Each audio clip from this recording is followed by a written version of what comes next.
khilaf-khilaf waktu sembahyang zuhur. Waktu zuhur itu bermula daripada gelincir matahari. Ada sedikit khilaf, iaitu selepas gelincir matahari qadar sepanjang tali kasut baru masuk waktu zuhur.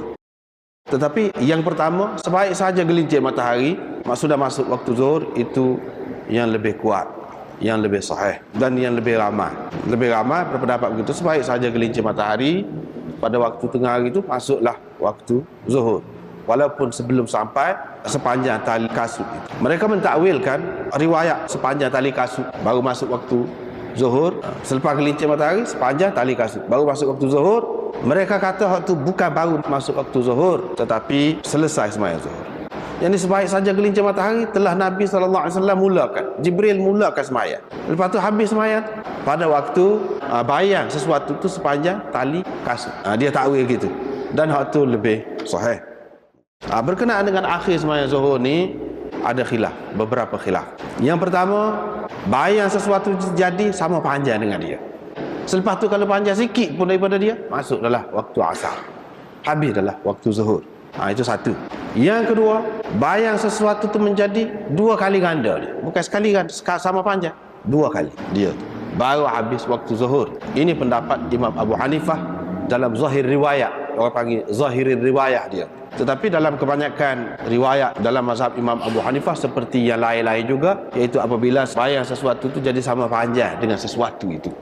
Lepas tu bila panjang sikit, lebih sikit, masuklah waktu asar, habislah waktu zuhur. Itu pendapat yang kedua. Pendapat yang ketiga, selepas waktu zuhur dia ada orang panggil waktu mustarak. Waktu mustarak. Ini pendapat Imam Malik, pendapat Ibnul Mubarak dan Ishaq bin Rahawayh. Mereka mengatakan selepas waktu zuhur, antara zuhur dengan asar tu orang panggil waktu mustarak, waktu berkongsi. Mana kita kerjakan sembahyang asar pada waktu tu pun tunai, orang panggil. Kita kerjakan sembahyang zuhur pada masa tu pun tunai juga. Masih lagi dalam waktu lagi. Iaitu apabila bayang sesuatu tu menjadi sama panjang dengan sesuatu, itu hak akhir dia. Kalau sembahyang lagi kadar 4 rakaat, ambil air sembahyang, lepas tu sembahyang 4 rakaat, boleh lagi. Dan dalam masa tu juga kalau sembahyang asar boleh lagi. Yang ni kalau satu orang sembahyang zuhur pada masa tu, seorang lagi sembahyang asar, kedua-duanya menunaikan sembahyang dalam waktunya, yang ni mengikut mereka. Inilah yang dikatakan dalam kitab ni, masuk dalam waktu asar tetapi tak habis lagi waktu zuhur, tinggal lagi kadar 4 rakaat yang boleh dikerjakan zuhur dan asar adaan secara tunai. Secara tunai, dikira tunai lagi. Mereka berpegang dengan mana hadis Nabi SAW bersabda, yang ni Jibril bersembahyang zuhur dengan aku pada hari yang kedua, ketika bayang sesuatu itu menjadi sama panjang dengannya, dan bersembahyang asar pada hari yang pertama, ketika bayang sesuatu itu menjadi sama panjang dengannya. Hak kata. Dia pegang hak tu. Maknanya kalau buat sembahyang asar pada masa itu pun boleh, zuhur pun boleh. Sebab pada hari yang kedua nak cerita hujung sembahyang zuhur, akhir sembahyang zuhur, pada ketika bayang sesuatu telah menjadi sama panjang dengan dia. Lepas tu hari yang pertama dia nak tunjuk sembahyang asar ketika bayang sesuatu menjadi sama panjang je. Alhamdulillah. Ini menunjukkan kedua-dua sembahyang tu boleh dikerjakan pada masa ni, orang panggil waktu mustarak, waktu yang dikongsi oleh dua sembahyang. Mengikut mereka ini, kalau dikerjakan pada masa tadi masih lagi tunai. Waktu asar seperti tadilah, maknanya berpandukan kepada hak zuhur tadi, golongan yang pertama. Lebih sikit daripada bayang sesuatu tu, lebih sikit, masuklah waktu asar. Itu golongan yang pertama. Golongan yang kedua, maknanya 2 kali bayang sesuatu, baru masuk waktu asar. Ini pendapat Imam Abu Hanifah. Yang ketiga, selepas pada waktu mustarak tadi, itulah waktu sembahyang asar yang tidak ada khilaf. Tetapi kalau dibuat sembahyang asar pada sebelum tu, boleh, sebab waktu mustarak. Ini pendapat yang ketiga berkenaan dengan permulaan waktu asar. Mengikut Imam Syafi'i, ada satu pendapat dia, ada beberapa pendapat Imam Syafi'i, ini dalam salah satu pendapat dia. Dia kata apabila bayang sesuatu itu menjadi 2 kali ganda dia, maka habislah waktu asar. Walaupun maghrib tu tak masuk lagi, matahari tak jatuh lagi, maghrib tak masuk lagi, tapi asar sudah habis. Maknanya maghrib tak masuk lagi. Jumhur ulama mengatakan kalau selagi tak jatuh matahari juga ada lagi lah waktu asar. Tapi ada satu pendapat Imam Syafi'i mengatakan sebelum jatuh matahari itu habis dah waktu asar. Tetapi pendapat yang masyhur dalam mazhab Syafi'i dan lain-lain semua mengatakan baru habis waktu asar itu apabila masuk waktu maghrib. Mana tidak ada waktu, orang panggil dalam istilahnya waktu muhmal, waktu kosong, seperti selepas subuh dengan zuhur, waktu kosong. Tak ada lagu tu. Maknanya rapat ke maghrib lah. Ini berdasarkan hadis man adraka raka'atan minas salah qabla an taghrub asy-syams faqad adraka.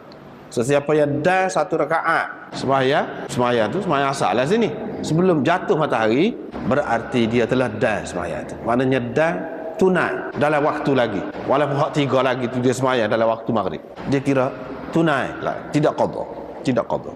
Jumhur ulamanya pegang dengan hak itulah. Tetapi Imam Syafi'i hak kata tadi, dia kata sebelum masuk matahari itu sudah habis dah waktu asar, dia pegang dengan hadis sebelum ni. Hari yang kedua Jibril semaya pada waktu bayar sesuatu menjadi 2 kali ganda pada ketika itu. Hari yang kedua. Ini menunjukkan akhir dia. Dia pegang dengan hak tu. Tapi hak tu tidak kuat sebenarnya. Sebab itulah dalam mazhab Syafi'i pun hak lebih sahihnya rapat kepada waktu maghrib. Hak baru ni kita baca Jibril ajar tunjuk kepada Nabi sallallahu alaihi wasallam yang sebut waktu tu, dia tidak menunjukkan satu, tidak menunjukkan tepat waktu tu, had waktu, tetapi ia lebih menunjukkan waktu yang mukhtar, waktu yang afdal, jangan lebih daripada itu. Satu. Yang kedua, pendapat jumhur ulama, dia kata apa? Hadis-hadis hak baru ni yang menyebutkan sebelum masuk waktu maghrib itu sudah habis dah asar tu, ini cerita mula-mula semayang itu difardukan, iaitu ketika di Mekah lepas daripada Mi'raj itu Jibril pun turun ketika di Mekah. Hak Nabi SAW sebut ni kemudian ni man adraka raka'atan qabla an taghrub asy-syams faqad adraka, tu kemudian. Berdasarkan hadis hak kemudian ni, maka yang pertama tadi sudah mansuh.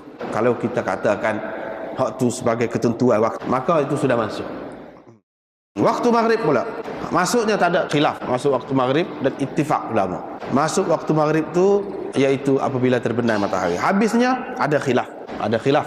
Jumhur ulama mengatakan sampai kepada hilang syafaq. Yang lepas jatuh matahari tu dia ada lagi merah ke ufuk, sebelah barat tu merah.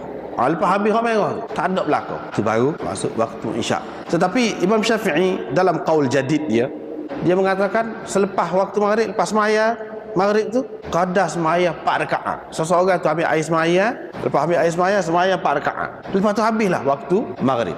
Walaupun tak masuk lagi, itu mengikut qaul jadid. Tetapi pendapat qaul jadid ini tidak lebih kuat dalam mazhab Syafi'i. Bahkan dalam mazhab Syafi'i dipakai qaul qadim dalam masalah ni. Qaul qadim serupa dengan jumhur ulama orang-orang lain, iaitu apabila hilang syafaq lah. Yang ni serupa hak duduk amal lah ni. Dan Imam Nawawi pun kata lagu tu, hak tu hak sahihnya, tak boleh pergi kata dia hak lain. Dia pegang dengan hak mana asalnya, hak qaul jadid itu, iaitu Jibril mari pada hari yang pertama sembahyang maghrib pada masa tu, pada masa terbenam matahari. Pada hari yang kedua tu pada masa tu juga, menunjukkan waktu dia tu sama. Tak ada waktu dia lain, tak ada. Waktu tu juga. Dia pegang dengan hak tu lah. Sedangkan seperti yang jumhur ulama pegang, hadis-hadis seumpama itu menunjukkan bahawa sembahyang maghrib pada masa itulah hak afdalnya. Bukan makna waktu dia sudah habis dah, tak habis lagi. Hak Jibril mari tunjuk tu tidak menunjukkan batas waktu, tetapi menunjukkan hak afdal. Imam Nawawi kata, mengikut ahli tahqiq dalam mazhab kita, mereka mentarjihkan pendapat yang mengatakan boleh ditakhirkan sembahyang maghrib selagi tidak hilang syafaq itu, dan harus dimulakan pada waktu mana saja selagi tak hilang syafaq. Harus, bukan molek dah, harus. Dan tidak berdosa dengan mentakhirkan daripada waktu tu. Kalau selagi tak masuk isya tu tak berdosa. Tak berdosa. Inilah yang betul. Tidak boleh yang lain, kata dia. Hak ni yang pakai. Sebab itulah sekarang ni mana-mana pun yang mengamalkan mazhab Syafi'i itu dia pakai hak ni, serupa dengan orang lain juga dari segi waktu maghrib. Dalam hadis disebutkan, iaitu apabila dihidangkan makanan, maka kamu kena makan dulu.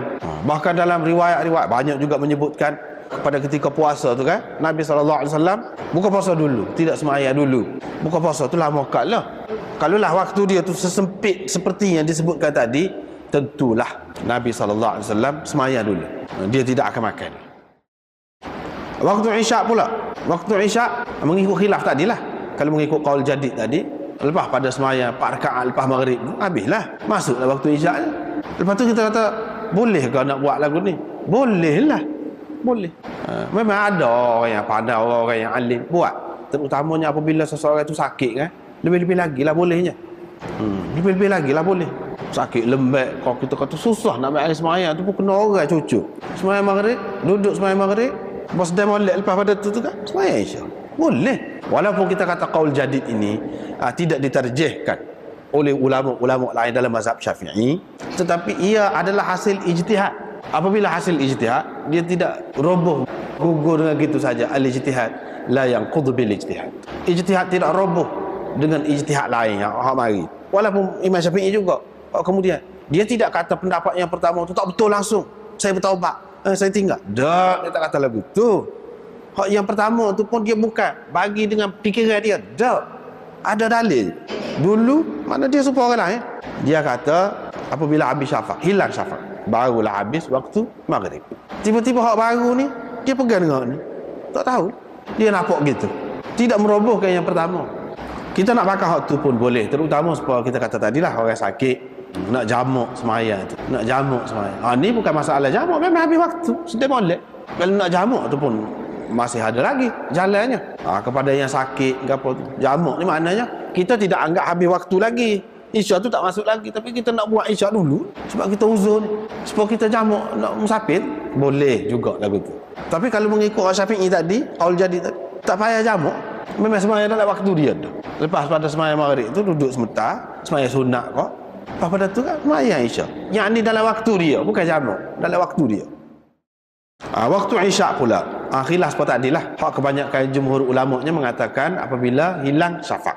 Situ permulaan dia. Akhir dia pun ada khilaf juga. Ada yang mengatakan 1/3 awal malam. Ada yang mengatakan separuh malam. Habislah waktu dia. Yang mengatakan 1/3 awal malam, itu pendapat Umar bin Abdul Aziz. Itu juga pendapat Syafi'i dalam satu pendapatnya. Mana pendapat Imam Syafi'i ini pun banyak juga, kadang-kadang berkenaan dengan sesuatu perkara. Sauri dan Ashabul Ra'yi Ibn Mubarak Ishaq bin Rahawai mengatakan akhir waktu isyak iaitu separuh malam. Syafi'i pun pendapat lagu ni juga ketika dia duduk di Iraq. Ketika dia duduk di Iraq, dia kata separuh malam. Ada beberapa pendapat dia lah. Tetapi pendapat jumhur ulama, waktu isyak rapat subuh. Termasuklah Imam Syafi'i. Ada juga satu pendapat dia. Ada juga ulama yang cuba gabungkan semua tu. Dia kata hak 1/3 awal itu hak tu hak paling afdal. Hak separuh malam kurang sikit. Lepas tu hak sampai subuh tu, lepas pada separuh malam tu harus, waktu harus. Ada juga yang berpendapat begitu. Waktu harus dan waktu darurat, orang panggil waktu ittirar.